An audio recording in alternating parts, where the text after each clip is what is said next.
Hello friends, this is Uma Sharma. Welcome to Learning Brains. ये history six standard की जो series चल रही है उसमें फिफ्थ चैप्टर हम करेंगे। Fourth till fourth we have done.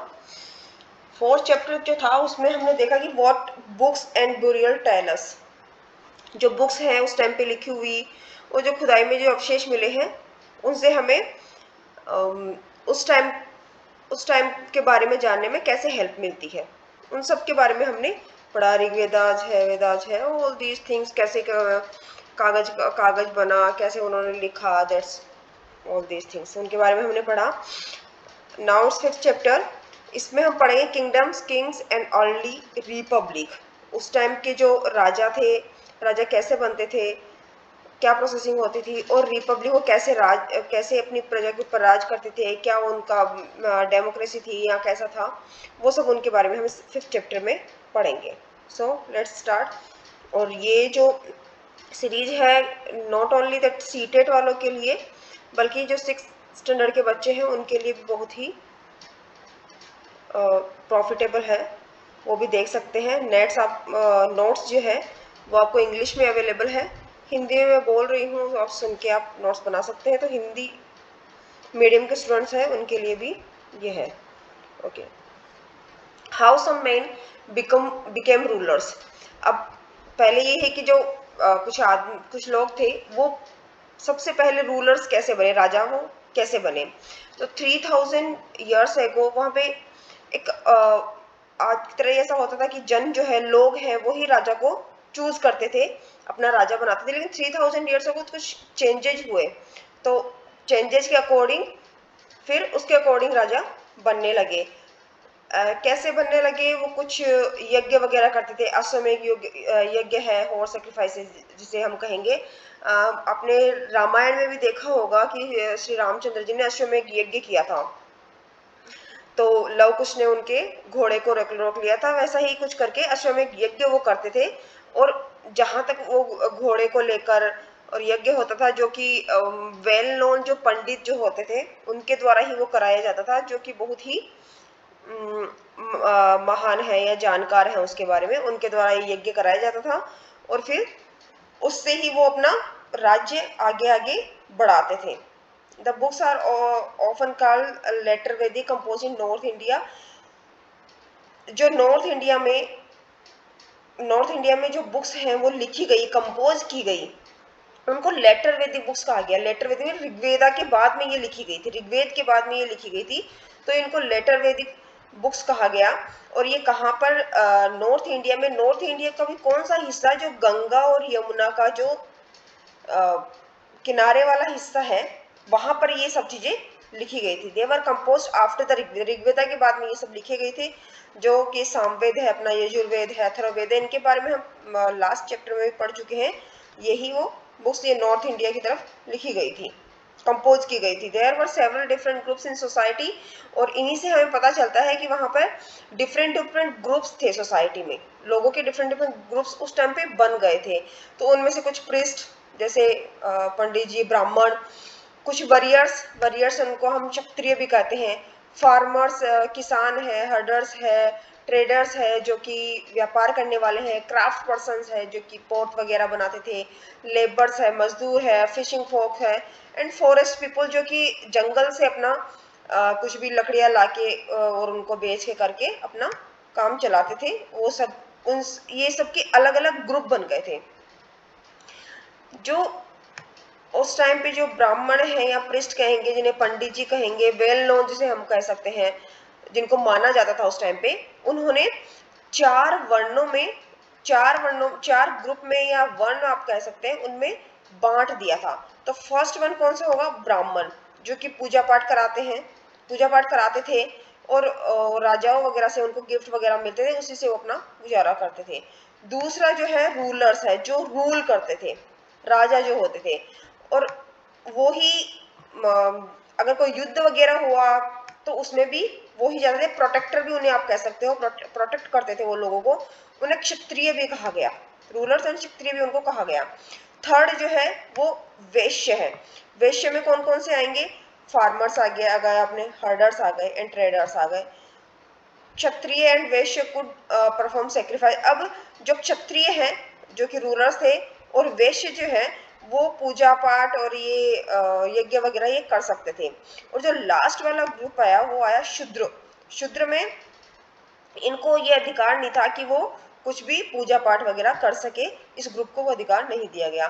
तो ऐसे करके इन्होंने 4 ग्रुप बना दिए, ब्राह्मण, रूलर, क्षत्रिय, वैश्य और शूद्र, ऐसे करके हम इनको याद रख सकते हैं।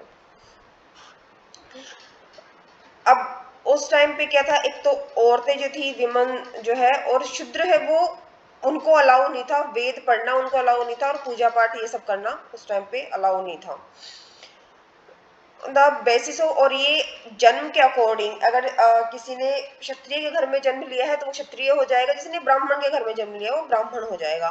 तो ये ग्रुप्स डिवाइडेड थे बर्थ के अकॉर्डिंग, बाय बर्थ। ये many people did not down the system of varna led down by the Brahmins. There were many areas in subcontinent such as the northeast where social and economic differences were not very sharp and but the influence of the priest was limited. अब ये जो north east area है, India का north east area, किधर जाएंगे अपन, Assam side, ये सवाल side आ गया नॉर्थ ईस्ट एरिया। तो उधर उधर अलग अलग काफी सारे डिफरेंसेस वहां पर थे, वो नॉट वेरी शार्प, वो इकोनॉमिकली वो बहुत शार्प भी नहीं थे। तो प्रिस्ट वॉज लिमिटेड, वहां पर ब्राह्मणों का जो आधिपत्य था वो भी लिमिटेड ही था। अब हम पढ़ेंगे जनपदाज के बारे में। जनपद, जनपद का नॉर्मल अगर हम अर्थ निकालें तो जनपद जहां पर जन लोग रहते थे। The rajas who performed these big sacrifices were not recognized as being Raja of Janpada rather than Jan. जब the word where the Jan settled food, जहाँ पर लोग रहते थे, settle down, लोग वहाँ पे settle down हो गए, mainly उसको हम जनपद कहेंगे।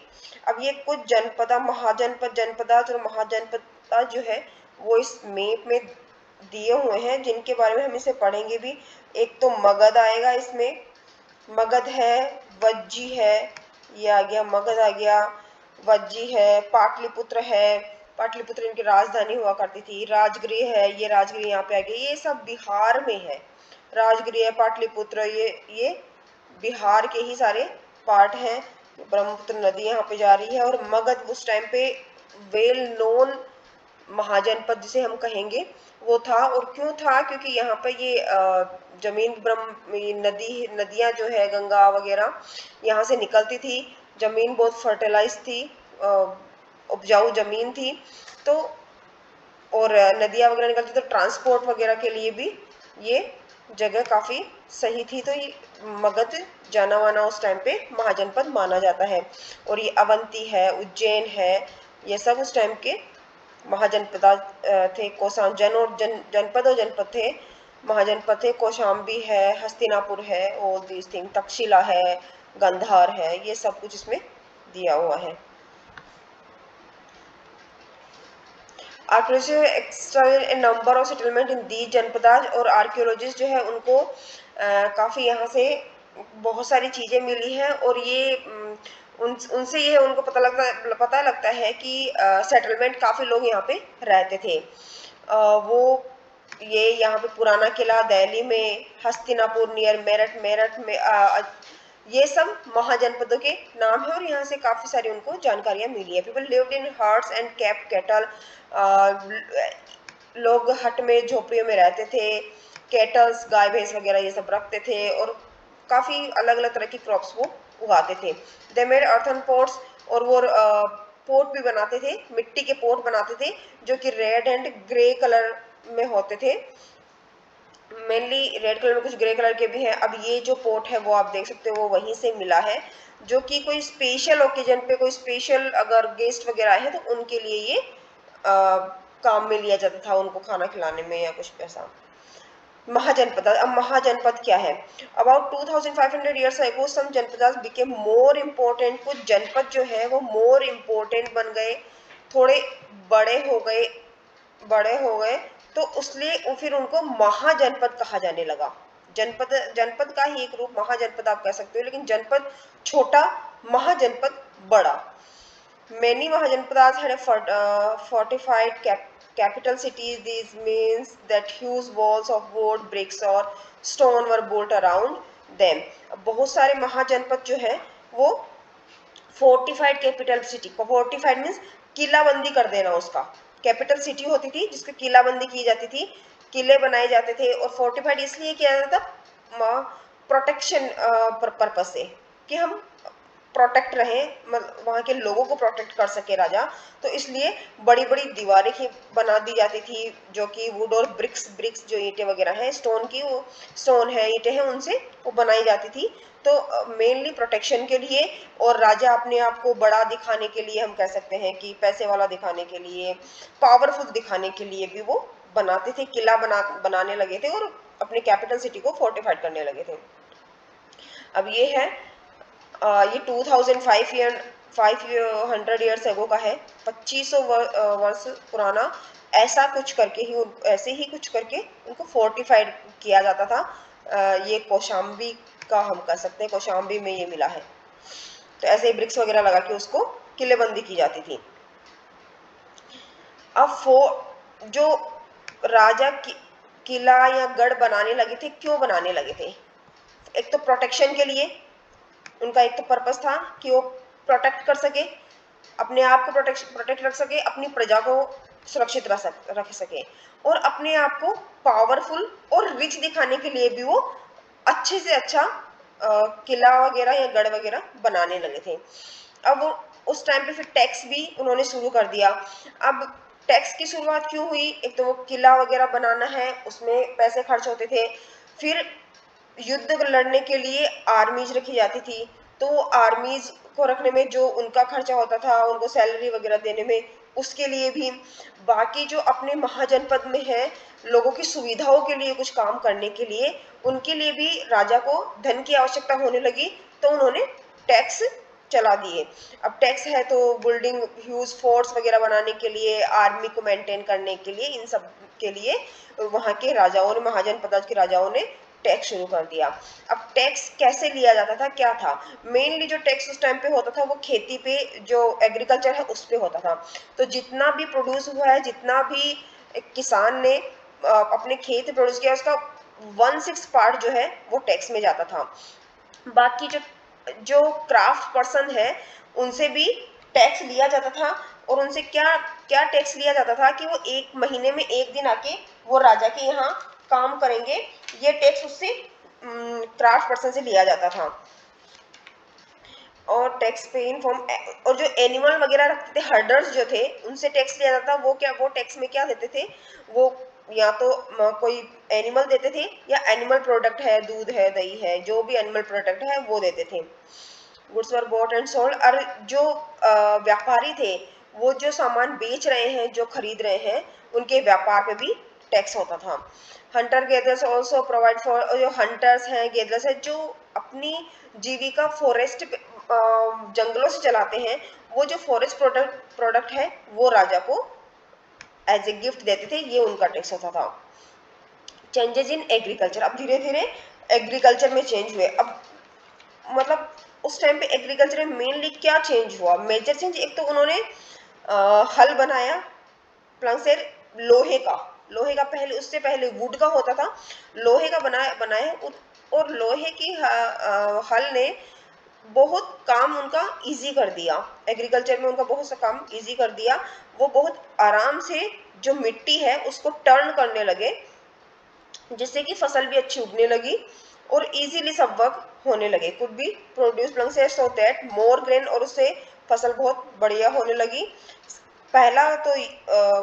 पहला जो 2 मेजर चेंजेस हमें बताए हैं, तो पहला तो ये प्लंग से ये वाला हुआ, और जो दूसरा है वो पेडी planting.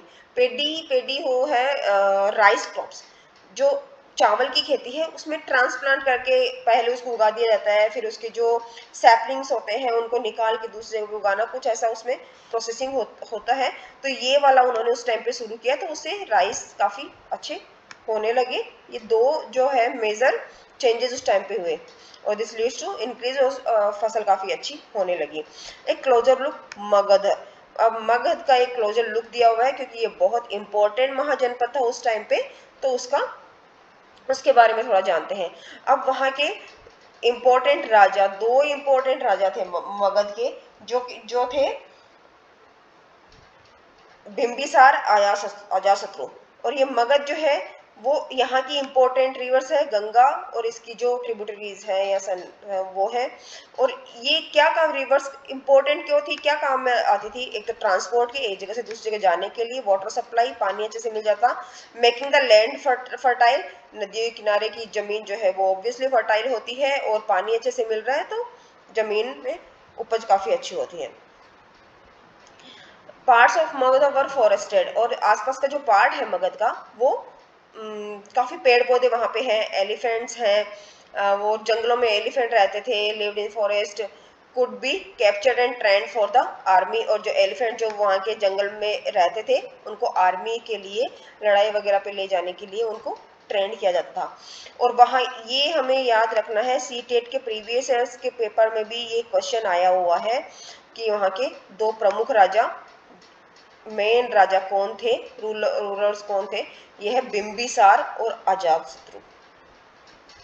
who used all possible means to conquer their जनपदाज, और उन्होंने बहुत से प्रयास किए अपने जनपद और महाजनपद को बढ़ाने के लिए। और इनके अलावा महापद्म नंदा भी हैं, वो भी इम्पोर्टेंट रूलर थे उस टाइम के, और उन्होंने अपना साम्राज्य विस्तार वेस्ट पार्ट और नॉर्थ वेस्ट की तरफ उन्होंने अपना साम्राज्य बढ़ाया। अब राजगृह जो है वो पहले इसकी कैपिटल थी मगध की, जो कि उसको हम राजगृह भी अब बोलते हैं, बिहार में है, मगध की कैपिटल थी। और उसके बाद थोड़े दिन ये थोड़े 200 ईयर्स आई थिंक ये रही इसकी राजधानी। उसके बाद में इन्होंने अपनी राजधानी पाटलिपुत्र शिफ्ट कर दी, जिसको आज जो पटना के नाम से जाना जाता है।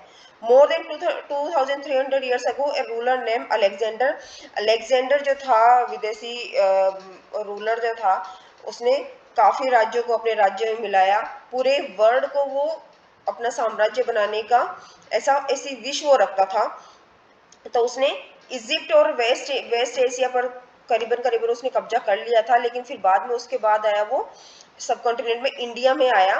तो इंडिया में जब आया तो उसके सोल्जर्स है उन्होंने लड़ने से मना कर दिया, वो बहुत डरे हुए थे क्योंकि उन्होंने कहीं से सुन लिया था कि जो ये यहाँ के जनपदाज हैं, यहाँ के जो राजा हैं, रूलर्स हैं, वो बहुत ही पावरफुल है, उनसे हम नहीं लड़ पाएंगे। आर्मी भी इनकी स्ट्रॉन्ग आर्मी है, हाथी वगैरह उस आर्मी में रहते होते हैं, स्ट्रॉन्ग सोल्जर्स है इनके पास, चेरियट्स है, एलिफेंट्स है, तो हम उनसे नहीं लड़ पाएंगे। तो उसके सोल्जर्स ने है लड़ने से मना कर दिया। ये था थोड़ा डिस्क्रिप्शन मगध के बारे में। अब हम वज्जी महाजनपद जो है उसके बारे में थोड़ा सा पढ़ेंगे। Vajji with its capital eight Vaishali. अब वज्जी की कैपिटल जो उसकी मगध की कैपिटल थी वो राजगृह फिर बाद में पटना हो गई, पाटलिपुत्र हो गई। वज्जी की जो थी वो वैशाली थी, ये भी बिहार में ही है। अब यहाँ पे जो है वो थोड़ा गवर्नमेंट, जो यहाँ की गवर्नमेंट अलग थी, वो जो जानी जाती थी गण और संघ। जन और संघ जन हम उसे कहेंगे जो लोगों का ग्रुप है, नॉर्मल जो कोई भी लोगों का ग्रुप है उसको हम जन कह देंगे, और संघ है कोई ऑर्गेनाइजेशन है, कोई एसोसिएशन है, उसको हम संघ कहेंगे।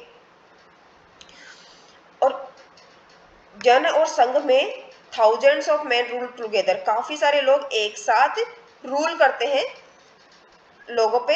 Each one known as a raja, सब एक दूसरे को सब राजा के बारे में जाने जाते, राजा जाने जाते हैं, मतलब एक छोटे छोटे पार्ट के अलग अलग राजा होते हैं, लेकिन सॉरी वो एक साथ मिलते थे, असेंबलीज उनकी होती थी और वे डिसाइड करते थे क्या करना है, कैसे करना है।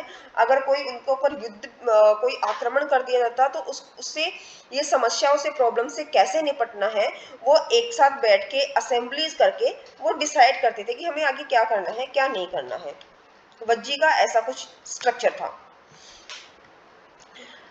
Both Buddha and Mahavir belongs to Jain. और अब जो महात्मा बुद्ध है, महावीर है, ये बौद्ध धर्म और जैन धर्म के बारे में हम आगे वाले चैप्टर्स में इनके बारे में पढ़ेंगे।